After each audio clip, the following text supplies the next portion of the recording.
Hola a todos, bienvenidos a la Abadía de Carfax, nombre que tomamos de la propiedad que el conde Drácula compró en la novela original de Bram Stoker y que ahora será nuestra casa para los relatos de terror y misterio que subiremos todas las semanas.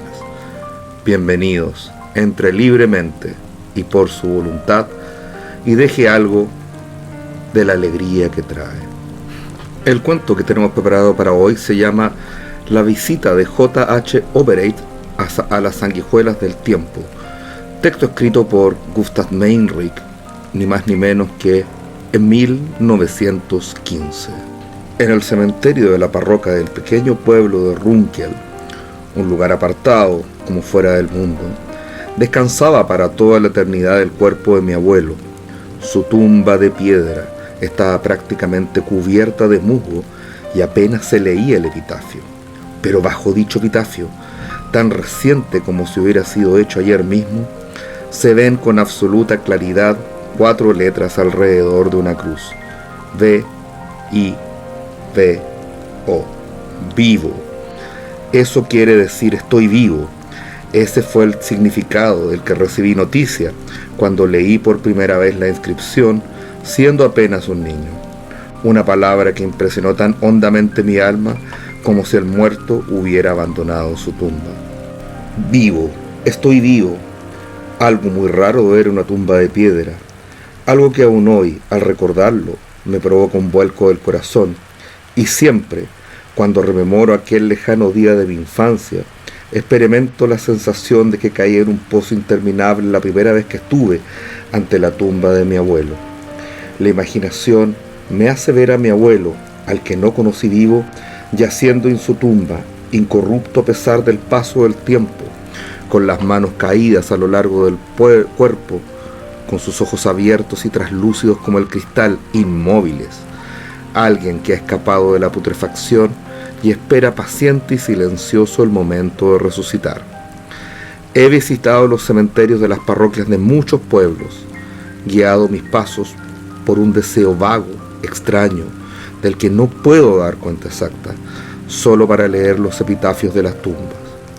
Únicamente 2 veces vi el anagrama de la cruz con la palabra vivo, una en Danzig y otra en Nuremberg. En ambos casos, el nombre del muerto había sido casi borrado por el dedo del tiempo. En ambos casos, la palabra vivo brillaba con toda la fuerza del instinto indomable de la vida. De joven oí contar que mi abuelo no dejó escrita ni una sola línea. Por eso, lo más apasionante para mí fue descubrir en el cajón de un viejo escritorio, un recuerdo de familia, cierta cantidad de notas escritas por él y encuadernadas como si de un libro se tratase. En una de ellas se leía esta extraña oración: ¿cómo puede escapar un hombre de la muerte si no es cesando en su espera y renunciando a toda ilusión? Esto me hizo atisbar alguna interpretación posible más allá de su significado de la palabra vivo que acompañaba continuamente mis pensamientos desde aquella temprana edad en la que vi y me dijeron qué significaba. Una palabra que se me antojaba fantástica, casi un conjuro a repetir miles de veces, tanto como yo me la repetía en mis pensamientos, en sueños, en los momentos más insospechados de la vigilia. Si alguna vez había pensado que fue una mano extraña la que acaso escribiera vivo en la tumba de mi abuelo, bajo su ya irreconocible epitafio, tras leer aquello que él mismo había escrito en las notas, ya no me cupo duda alguna de que para él vivo tuvo un significado mucho más profundo del que se me dijo cuando era niño y del que yo mismo había supuesto antes de hallar sus escritos. Y como consecuencia de esta intuición, comencé a interesarme por la vida del padre de mi padre.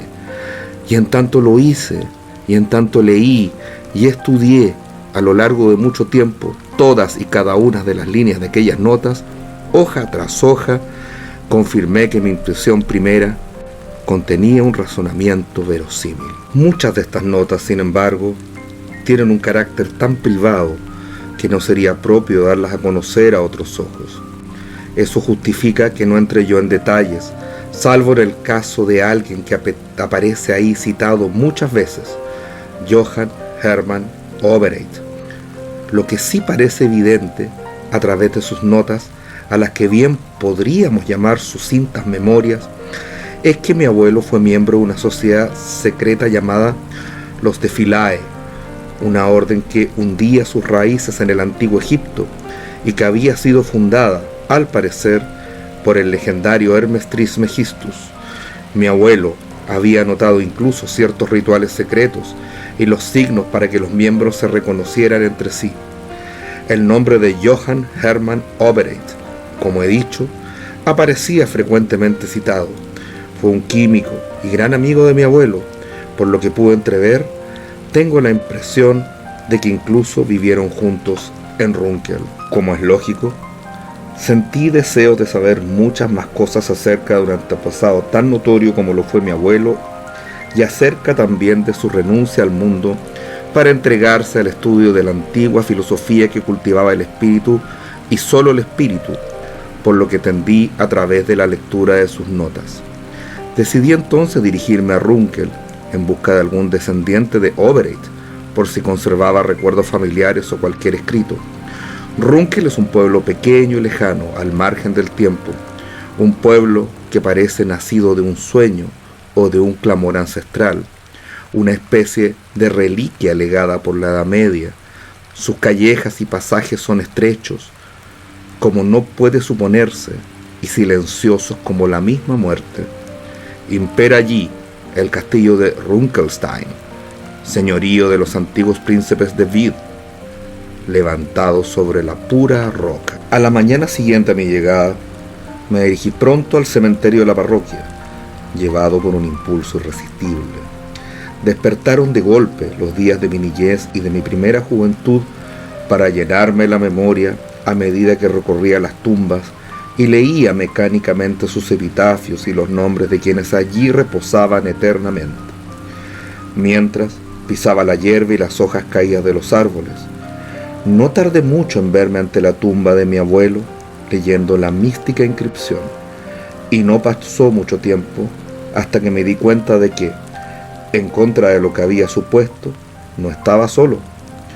Un anciano de cabello blanco y surcos muy pronunciados en el rostro se hallaba sentado en una tumba algo más allá, con la barbilla apoyada en la empuñadura de marfil de su bastón. Me miró con curiosidad a medida que me dirigía hacia él.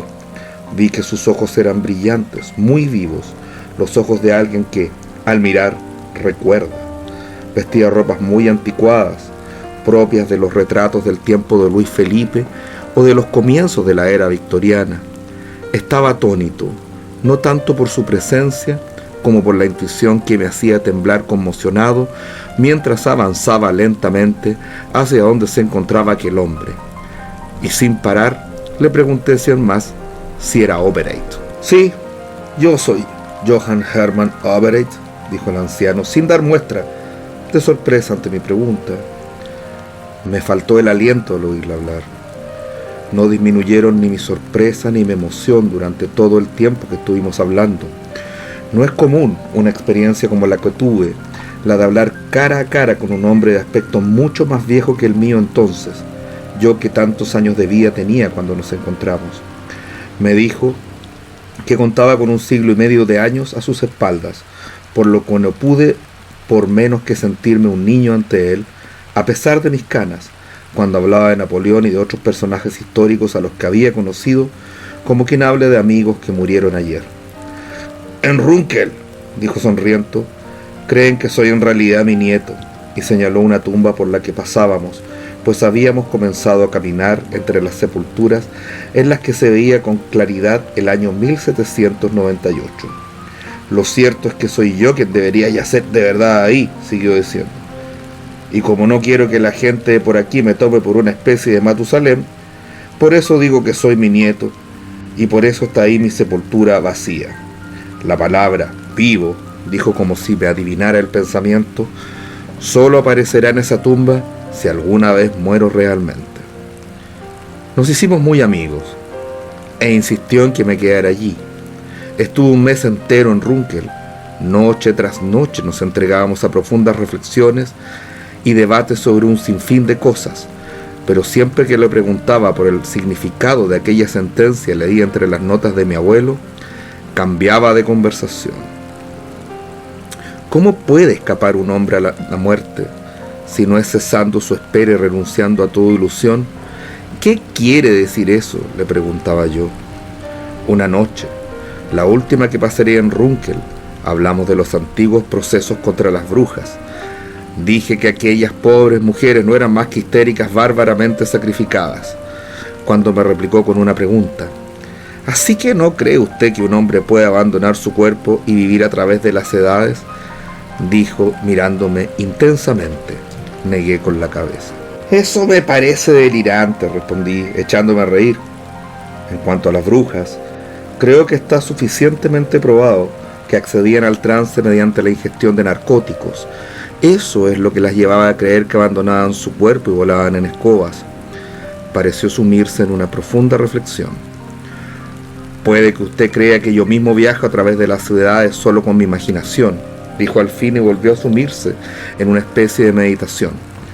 Tras un largo silencio que no interrumpí, se levantó lentamente para dirigirse a su escritorio. Volvió con un pequeño volumen entre las manos. Quizá pueda interesarle algo que escribí a raíz de una experiencia vivida hace muchos años, señaló.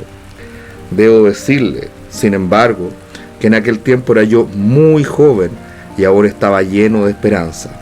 Comprendí por la expresión de sus ojos tristes entonces que, en efecto, aquello lo había escrito muchos años atrás. Siempre he creído, comenzó a decir, en eso que los hombres llaman vida, a pesar de todo lo que me ha ocurrido con el paso del tiempo. Perdí cuanto más quería, mi esposa, mis hijos, todos. Entonces, cuando más solo me hallaba en este mundo, tuve la aventura de conocer a su abuelo.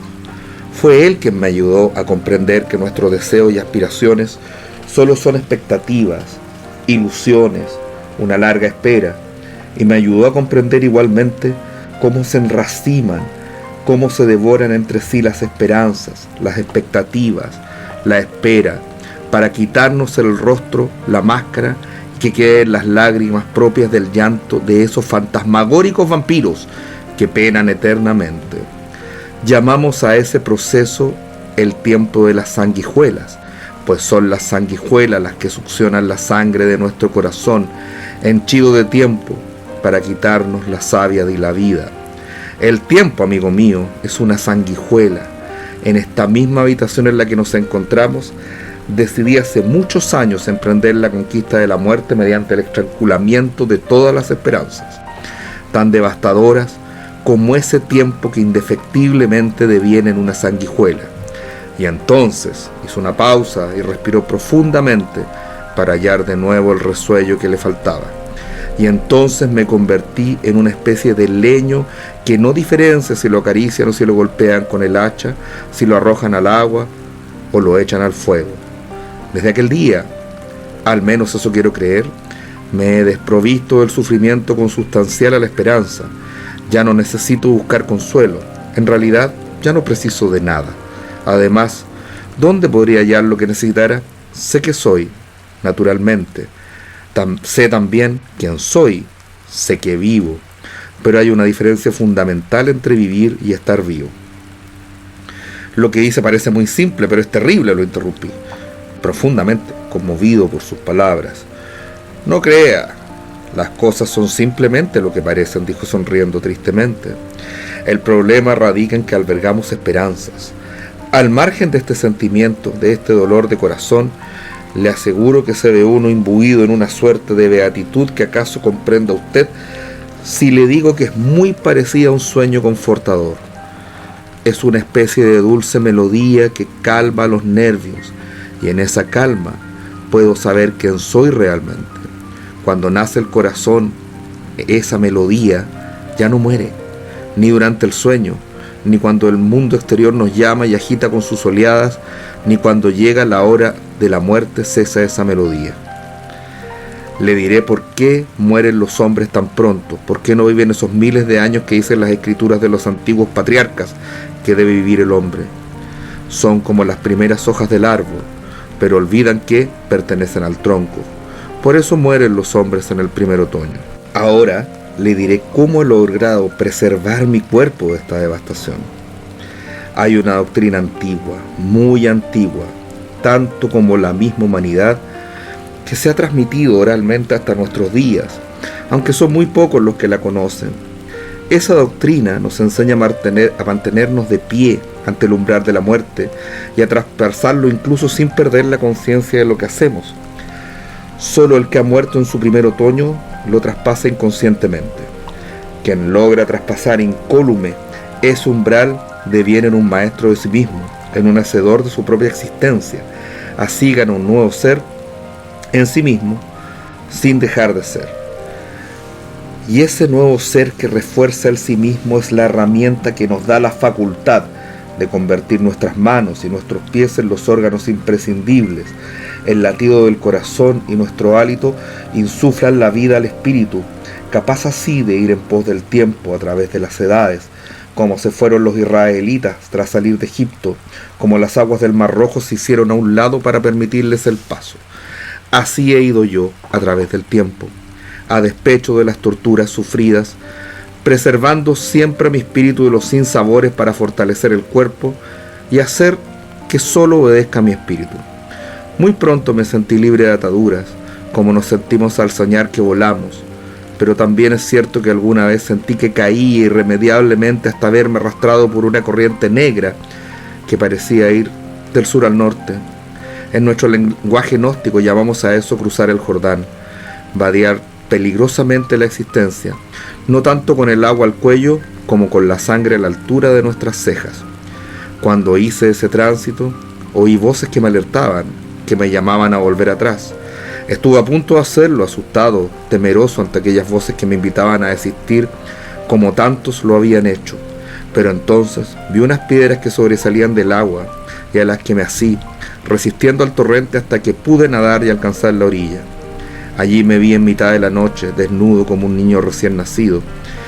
Habían desaparecido de mí los caracteres de mi sexo, pero poseía ahora un tercer ojo, que era como el ojo de Polifemo, un ojo que me guiaba en la oscuridad y me llevaba de tierra en tierra y de isla en isla. Fui a lo largo de un camino bañado por la luna, pero no sentía el suelo bajo mis pies. Cuando intentaba tocar los árboles o los arbustos, no lo sentía en mis manos. Era como si hubiese entre lo que me rodeaba y yo una cortina de aire que impidiera el contacto. La fosforescencia de las hojas y de las ramas caídas todo lo cubría, imposibilitando la visión, pero el perfil de la cosa semejaba vagamente a la existencia de algo blando y húmedo como los moluscos, y todo parecía extraordinariamente sobredimensionado.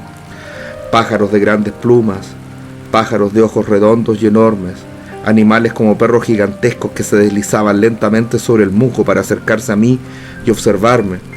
Había una viscosidad indescriptible en todos aquellos extraños seres que me rodeaban. Eso me hizo cobrar conciencia de quién era realmente y de lo que era.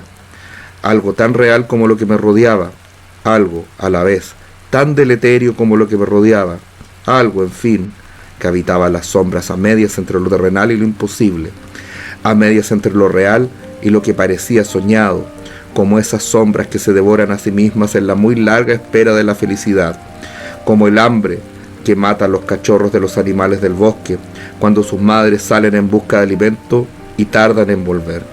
Así crecen los espectros en esa región de los espíritus, y así los espectros, para no morir definitivamente, absorben la sangre de las criaturas de este mundo, como las sanguijuelas y como las arañas.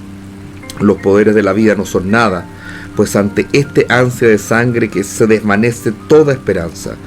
Todo es voracidad en ese país del tiempo de las sanguijuelas, y solo la voracidad impera mientras alguien aguarda en vano la culminación de sus esperanzas.